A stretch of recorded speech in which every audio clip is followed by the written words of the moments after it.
Welcome, early American literature friends. This video is a guide through the syllabus for this course, for this short first session course. In this video, I'm just going to go through the syllabus and the basic guidelines for this course. You can see the first module in the course is the syllabus, schedule, and exams module. And in this module, the syllabus and the schedule should be visible to you as two separate entries. And then later in the course, as we get into the exams will appear here too. You can see they're not visible right now, but on exam days, this is where exams will be available to you. It's going to be a separate video to guide you through the reading and assignment schedule and the basics of that. But this video is going to guide you through the basic, like I said, the basic guidelines of the course. You click on the syllabus link there. This is English 2131, first half of American literature. Goes from roughly the discovery of America and the beginning of colonization. And for us, we're going to start with the beginning of permanent colonization in the early 1600s, and goes through roughly the Civil War of the 1860s in this country. The CRM for this class, if you need it, 80757. My name is Jake Sullins. When you need to get in touch with me, please do not email me in D2L. I don't use D2L email. I really do not like it. Email me at jsullins@highlands.edu using your Outlook email to my Outlook email. When you turn work in, you'll email it to me as an attachment at that email address. When you turn papers, exams, whatever you're turning in, you'll turn them into me there.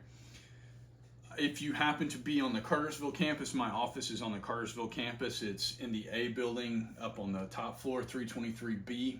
But you can also be in touch with me. I'm happy to meet with you, talk with you anytime via Zoom as well. I'm physically in my office and available via Zoom too on Monday, Wednesday, Friday mornings, 8:30 to 11, and then Tuesday and Thursday right after lunch, 12:15 to 1:30. I teach until 12:15, and then I'm available to most of the rest of the afternoon on those Tuesdays and Thursdays. The prerequisites for this course, you have to complete English 1101 and 1102 with a grade of C or better in each. This class surveys American literature, and this is what I was just explaining, to the mid-19th century, right around the Civil War, paying particular attention to historical and cultural influences. As we read, we're going to consider some questions of American identity, the components typically associated with the American literary tradition. This course gets you to and gets you past the first big American literary renaissance of the 1830s and 1840s, and a few challenges that have been posed to that model, ways we have added into what gets called American literature. For example, in this class, Harriet Jacobs, who's only come into American literature in the past 30 or 40 years. This course constitutes first half of the American literature survey. This is one. There's the course goals and objectives and expected results if you need that information. The financial aid statement. The way that the financial aid statement is important to you, especially since this is an online course, is in the first week of this course, the first few days, I will have to go through and look at things like this syllabus and schedule and these videos, and see if you have watched them, see if you have engaged with them, see if you have activity with the beginning documents, because if you have not, you'll be dropped from the course and you'll have to refund any financial aid. That's the way this is especially relevant to y'all for federal financial aid. Participation. Please stay on schedule with the assigned readings and assignments in this class. Failing, and I can't emphasize, the way that people succeed in this class is they stay on schedule and keep up week by week. And the way that they don't succeed and struggle is because they get behind and can't ever get caught up. The most important key to success in this class is stay on schedule with the assigned readings and assignments. As it says right there, failing to do so will make the course at the very least unproductive for you and have negative effects on your grades. During this semester, you'll write about what you have read, both in your response papers and in the exams, and do research, for there is a research assignment in this course. You'll increase your vocabulary by assimilating the concepts and terminology. Every exam has a terminology, vocabulary section too, so that'll be important. As I was saying about staying in touch, when I need to communicate with you, I'll do it I'll announce in D2L and then I will respond to your work in GHC email. If you need to contact me, please use the GHC Outlook email system, as I was saying. Submit assignments via Outlook email to jsellens@highlands.edu as an attachment. There's that information right now. That work should be typed, 12-point standard font. Top of the first page should include your name. Please, when you turn in your work to me and I open up the document, the first thing I want to see is your name. I want to open up your document and know who I'm going to give that grade to when I'm finished grading that assignment. The date and the class assignment. That information should be followed by the title of the paper. Please, when you turn work in, when you turn in papers, whether it's the response papers or the research papers, papers need titles. Paper 2 or research paper or John Smith response paper or Harriet Jacobs response paper, those are not acceptable titles. Get a little more particular and unique and original than that. The due dates for assignments are listed on the syllabus and the course D2L page. Late assignments are not accepted except in extenuating circumstances. Academic honesty and integrity. Every semester I teach this course, I deal with at least one example, one case of plagiarism. And I would love to get through this semester and not have any cases of plagiarism. To borrow another writer's words and ideas without proper acknowledgement is a form of dishonesty known as plagiarism. To avoid plagiarism, you must cite all quotations, summaries, and paraphrases, as well as any facts or ideas that are not common knowledge. The only place in this semester, the only assignment in this semester when you should be using resources, all of the exams and the papers are open book, but the only time you should be using resources beyond the readings are for the research assignment.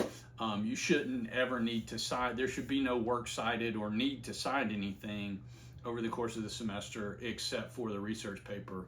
When you write your response papers and do your exams, that should be you and the readings and the test and nothing else. And if you use anything else, that is some form of plagiarism. It's relevant to that. Using is artificial intelligence, large language models like ChatGPT. Large language models and other programs that generate text can be useful tools for producing routine content, but relying on those tools doesn't fully demonstrate the creative, ethical, and intellectual capabilities that we are trying to both teach you and assess and grade class by class in the college environment. Given this, the instructor reserves the right to request revisions, resubmissions, or oral defense of the work. I reserve the right if I get something from you and I feel like it's AI generated to ask you about it, either in person or over Zoom, or to deny credit for work that is indicative of undisclosed reliance on these tools. The use of generative AI tools is permitted in the course for the following activities: brainstorming, fine-tuning your research questions. You're trying to figure out exactly how you want to write your first paragraph or something like that. Finding information on your topic, drafting an outline, or checking grammar and style. But the use of generative AI is not permitted in this course. For using the tool to compose discussion board prompts, that would be response papers for us. Completing group work or writing entire sentences, paragraphs, or papers to complete assignments. So if you're using AI to write sentence parts and pieces or even the whole paper, that's obviously a form of academic dishonesty and plagiarism. You're responsible for the information you submit based on an AI query, and your use of AI tools must be properly documented and cited. If you have questions about that, please don't hesitate to ask for clarification, to be in touch with me. I'm happy to talk to you. Using AI is obviously a rapidly developing and evolving system of tools, and I'm happy to answer any questions about it as well as I can. The text and supplies for this class are the Norton Anthology of American Literature A and B. In the perfect world, you would all have that 2-volume book, or the abbreviated. There is a shorter version. There is a shorter Norton Anthology that is just one big book. All or most of the readings are in the shorter book, and I think it is a little cheaper. But either get the 2-volume A and B or the shorter book. Having said that, there are links to all of the readings for this course in D2L. They are under, each week has a module with the authors that we are reading that week, and then links to the readings. So all of the readings are linked in D2L.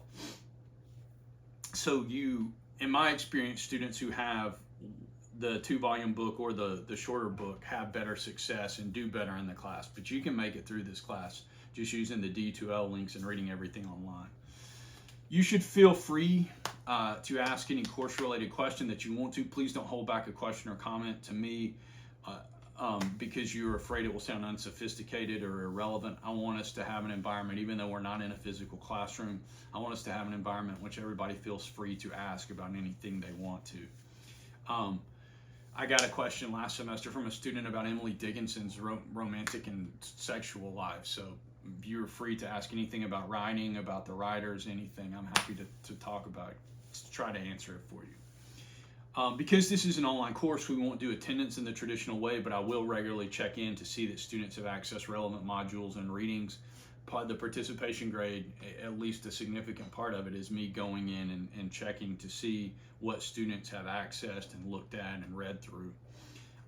Although this course is online, and most if not all of the documents and materials for it are available to you online, please don't film, record, photograph, or reproduce any of the course material.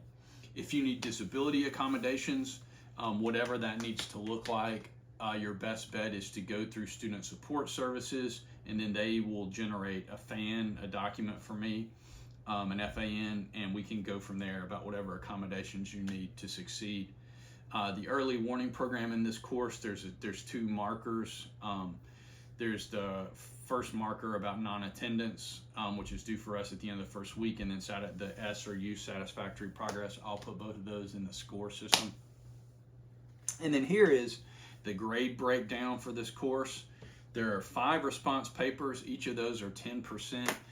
You will select those as you go through the semester. You have a response paper for every reading plus an extra film option. You pick 5 of those as we go through the semester. There's a research paper, that's another 10%, and then 3 exams. Those are each 10% for 30%, and then the participation, like I just said, mostly involves me checking to see that you have accessed the readings and the videos and those kinds of things as we go through the semester. If I need to make changes to the work, the readings, anything like that, I am able to do that, but I won't do that without giving you at least 48 hours notice. That I haven't had to make any kind of substantial changes to the schedule in 2 or 3 years since the pandemic started. But if we, for whatever reason, need to do that, I will give you at least 48 hours of warning. Hopefully that gives you some sense of the basic rules and guidelines for this course. The other video, the schedule video, will dig a little deeper into the specific assignments, because I'll be able to pull them up as I go through the schedule. The 3 exams happen on specific days. They're in the calendar, the D2L calendar as well. The research paper is due on a specific day. The 5 response papers, as I said, they're not due on any specific day, although each of them has a date that it is due by, but you pick whichever 5 you want to work with. I'll go into more depth on that in the reading and assignment video, but if you have any questions about the syllabus and the basic guidelines for the course, please don't hesitate to be in touch. I'm looking forward to going through this course with y'all in this short session, and if I can do anything to help you or answer any questions, please don't hesitate to be in touch.